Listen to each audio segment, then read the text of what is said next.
That was 100% Jingle Bells, I promise. What's up, drummers? Welcome in. I hope you're all well. If you're brand new to the channel, welcome in. Thank you for checking out this video. My name is Dave Major, and today I want to talk about melody and just how important it is to you as a drummer. But wait, I hear you say, I'm a drummer. I only play rhythms. I don't play melodies. Well, if you use the melodies to inform the rhythms that you're playing, you'll be a better musician. You'll be a better drummer. Your parts will be more interesting, your fills will be way cooler, and your solos will be far more musical. It's actually pretty old news to use melodies. Jazz drummers have been doing this for over a century, taking the melody of a song that they're playing and using it to inform the comping, using it to inform their fills or their solos, and even literally to play their toms and pitch them up using pitch bends. Now, if you want, you can try to have 88 chromatically tuned toms and 88 chromatically tuned cymbals, set them all up.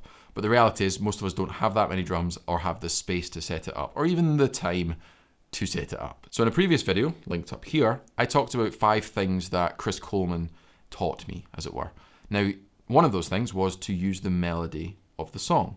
But he's not the only drummer, the amazing drummer, that uses the melody to make more musical parts. If you go and listen to your favorite drummers, you'll probably hear metal drummers play the riffs that they're playing.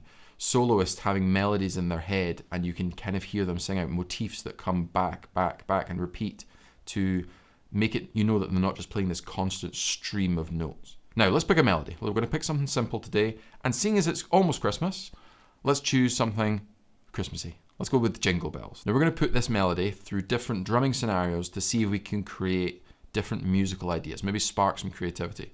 You could do this with me on the kit, but you can also go after this lesson, not before, run to your kit, take a song that you know and try to play that on the drums using these ideas. Now let's start simple with just the snare drum. I would say try to match the rhythm more than trying to match the pitches, but eventually once you get that rhythm down, then try to match the pitches with some dynamics. You know, if you hit a drum harder, the pitch goes up. If you hit it softer, the pitch stays low.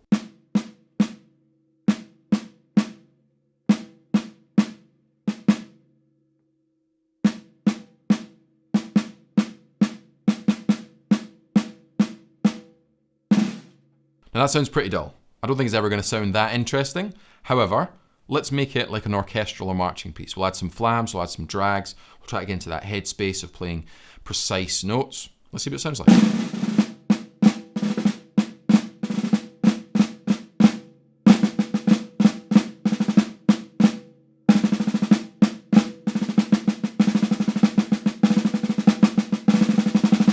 Now we're getting somewhere. That sounds like something you would hear in a song or in an orchestral piece. It sounds like something you might play if you're asked to record a snare drum overdub. It's honestly that simple. Take the melody and use it as a framework to make your parts. Don't just play drums as the music's happening. Play the music through your drums. Now, to break free of the kind of on the beatness of this melody, I like to ask myself, what would Frank do? Now, Frank Sinatra, that's who I'm talking about, had a great way of taking the melody of a song and stretching it ever so slightly. Not too far so it becomes unrecognizable, but just enough to give it interest and movement. So now let's try moving some of those notes around, stretching it a little bit, getting a bit freer, and we'll incorporate the kick drum. So it's a snare kick idea.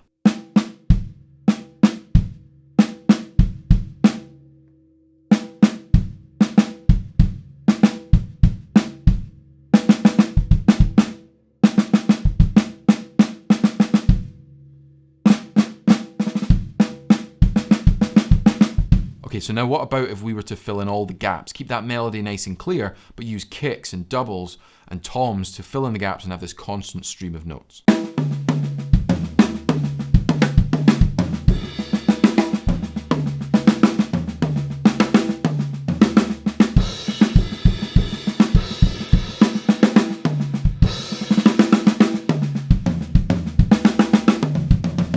Now, so far, we've mainly just played drum solo-est ideas, and not every single person out there is comfortable or even wants to play drum solos.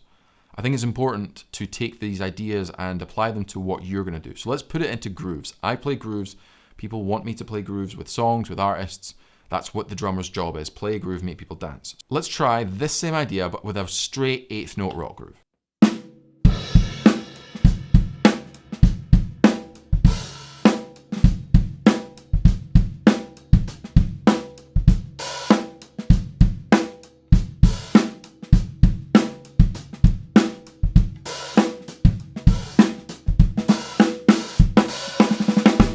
And now something a little bit funkier.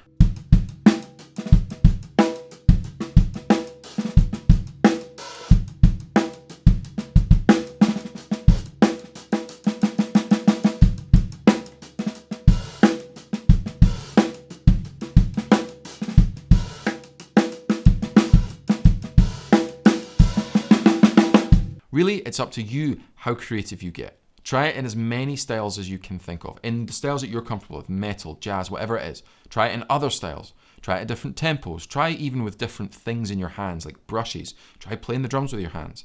Just take the melody as your springboard to creativity. You may not always play Jingle Bells, but think of all the melodies happening in the songs that you currently play.